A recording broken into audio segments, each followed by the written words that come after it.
So like I was saying, you guys rule the web. Like, you guys are the kings. They're trying to control and understand how you guys operate because you guys own the culture. You understand your culture more than anybody. Even myself as a director, one of the things I learned was to be myself, a director from Matatiele, from Paran, and not try to be like someone who's on the States or in Europe and everybody. Nobody can tell my story better than I can. You know, and the world is looking for all these different stories. This morning I took a walk around here, Vicksburg. It's like, it's gold, the location. I know you guys have seen those train tracks. Those are beautiful locations. In Joburg, they'll charge you 10,000 rands to have access to something like that. You know, so these stories you guys have them. You don't even have to pay for them. You know, like there's theater schools and everything. I encourage you guys, even after this whole thing, try as much as you can, as much as you're here to meet us, meet each other. That's why I was like, guys, introduce yourself so you know who's who in this room, who do I need, because I'm gonna be gone, but you guys are gonna be here. But you know, for styling, I can hit up my man. To understand radio, I can speak to that person. You know, collaboration, you can't do this thing alone.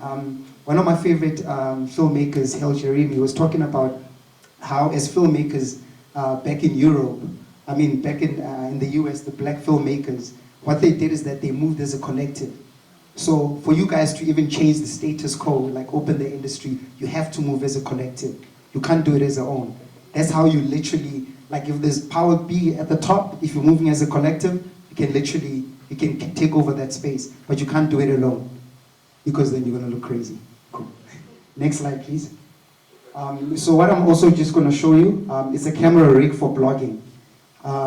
You've seen all these bloggers, especially on YouTube and everything. Bomihlali, she's massive, you know, and she's doing all these different things. Sometimes you're thinking like, oh, I need this elaborate setups and all these different things. And sometimes all you need is just the camera and sound and just literally put it on the table, put your chair here, sit down, and you broadcast to the world.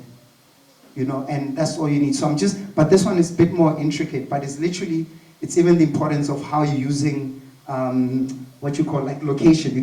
This guy's shooting in his apartment, you know, and it looks so dope. So can you please just play this video? Another video. In this one, we're going to build a single stand YouTube studio. So one stand that rolls around, holding your camera, your key light, and your audio. I've been thinking about this video for a long time. You don't even need fancy locations or anything. Find a corner somewhere. I'm using it right now. So if I grab the stand and not talk because my audio is going to be weird, I can move it around. And the lighting doesn't change and the sound doesn't change. Let me go the other way.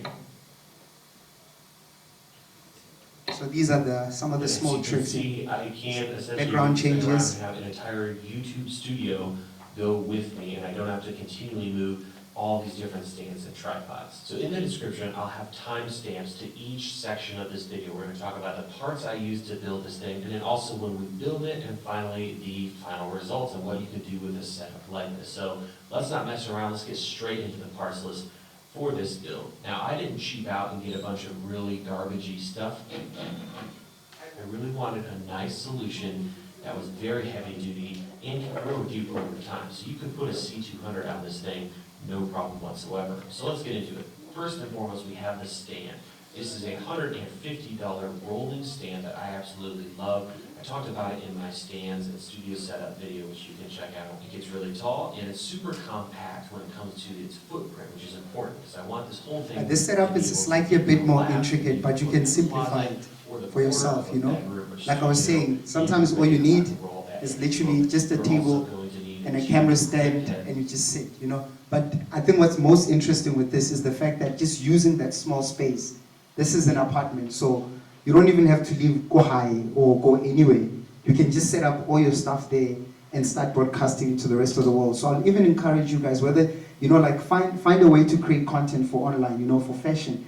Like all the designers, all the clothes that you're doing, you know, you share that stuff with the world, you know, and you start creating a nice following. Even my men there, the poetry, start sharing that stuff, you know, and build your own audience. And you know what's great, especially once you build your own audience, is the fact that you don't have to depend on other people to speak to your audience. Like for instance, if your stuff is playing on TV, even as a broadcaster, you don't know who's watching it, where, how many people are watching it, how much money it's making and everything. But now this allows you to literally know who's watching my stuff, how long do they watch it, how old are they, where do they live, how long do they actually been watching my stuff. So that data is also very important, but you've got now the power to actually collect it for yourself.